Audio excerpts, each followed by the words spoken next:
Hey YouTube, this video is in response to Eco Natural. I saw your video like just now, and I wanted to offer you and the other ladies that have viewed and commented on your page words of inspiration and advice. I know I'm not in a 3, so don't worry. Don't worry. I know that I'm a 4. Now, which type of 4? I don't know. Like, here in the front, it's more wavy. And up here, it's wavy, but a little bit more curly. Like, some curls. Like, definitely curls. And here in the back is definitely, like, coily. Like, tight curls. And then in the back here is more like the front here, actually. I think, let me just first give you my perspective, because, well, I have to let you know, my hair,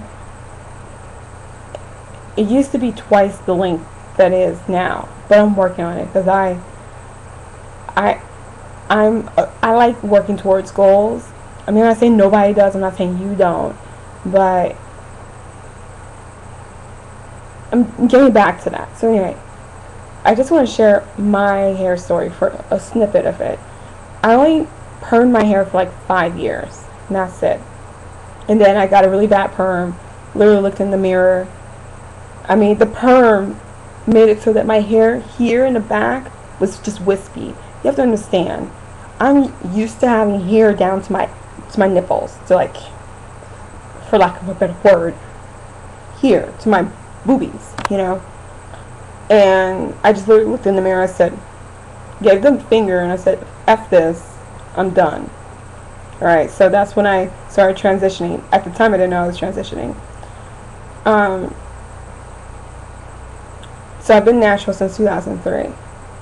And I used to get my hair pressed, thinking that was okay for my hair every 2 weeks. Okay? That's not good every 2 weeks. Presses are fine, but in below moderation level, in my opinion, based on my experience.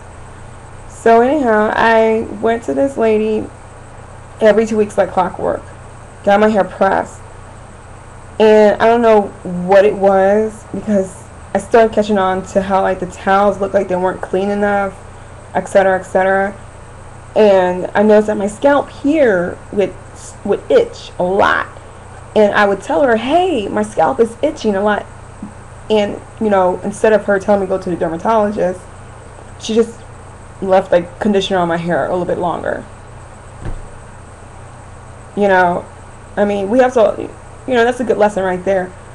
Stylists cannot, what's that word? Cannot tell you what type of, what's that word? Give you diagnosis, that's what. Give you diagnosis, because they're not doctors. They just style hair.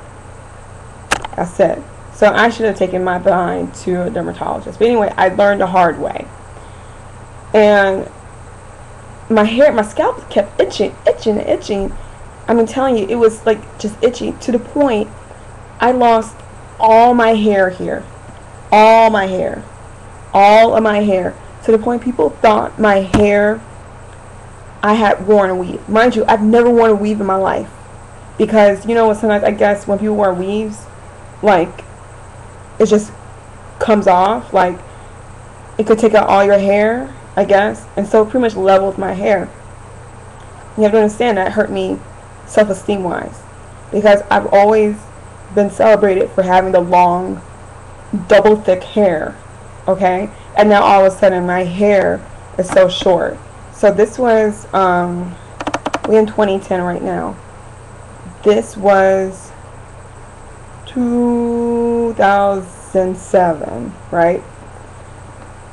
And I never went to the dermatologist because I've had to battle acne so much that it was so bad for me that I went to a dermatologist. And I'm not just talking just 1 or 2 pimples. I'm talking my whole face. I'm talking people. I know I'm getting off, it looks like I'm getting off subject, but I'm trying to get to my point. So bear with me. yeah, so it was to the point random strangers would used to come to me and ask me if I was terminally ill. That's how bad my acne was. And me spending hundreds of dollars on medications, um, at a dermatologist, every 2 or 3 months, and not seeing any type of result, made me think, you know what, I need to utilize my skills. Why do I say utilize my skills? Because I'm actually a chemist. But you must understand, when I was in school, it was pharmaceuticals were forced on us more. Not necessarily consumer products, like basic consumer products, like cosmetics, etc., etc. But regardless, I still have the ability to decipher what's good for my hair, what's good for my skin.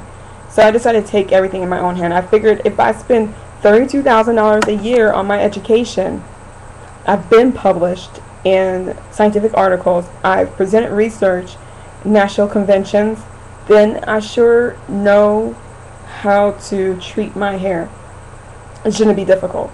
So I went ahead and did my research, and I utilized, stuff with sulfur, because I come to find out, based on my basic deductions, that I had some type of fungus. Now, I never really tested anything, never scraped anything off of my scalp for me to do some type of culture, but I guess that I had a fungus, utilized sulfur, my hair got a lot, my scalp was a lot better, and then from there, my scalp was healthy, then I was able to grow healthy hair. So now, this whole area here is now, when I stretch it, is down to my nipples. Unstretched is just past my my neck, but that was a month ago, so it could be, I guess it could be longer now. The moral of my story right there: patience. Patience.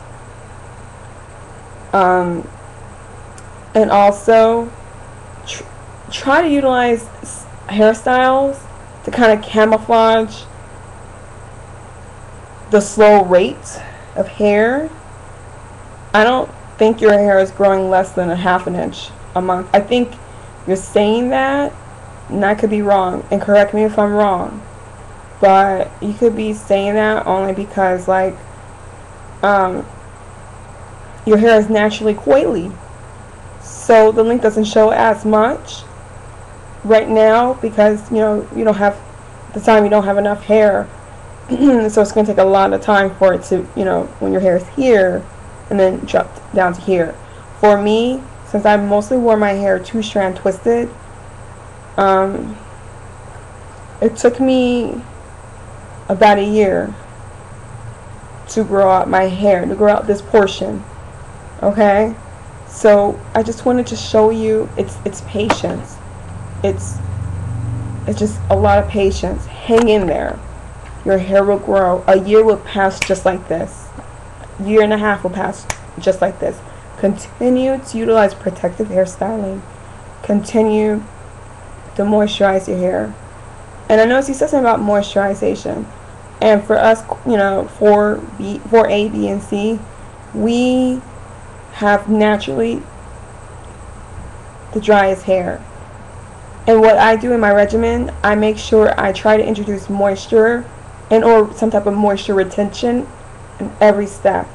So I like to pre-poo my hair with castor oil. You can also pre-poo your hair with honey or some type of mixture of glycerin. Why? Those three are actually humectants, and they actually attract. They can attract water more and actually retain water more.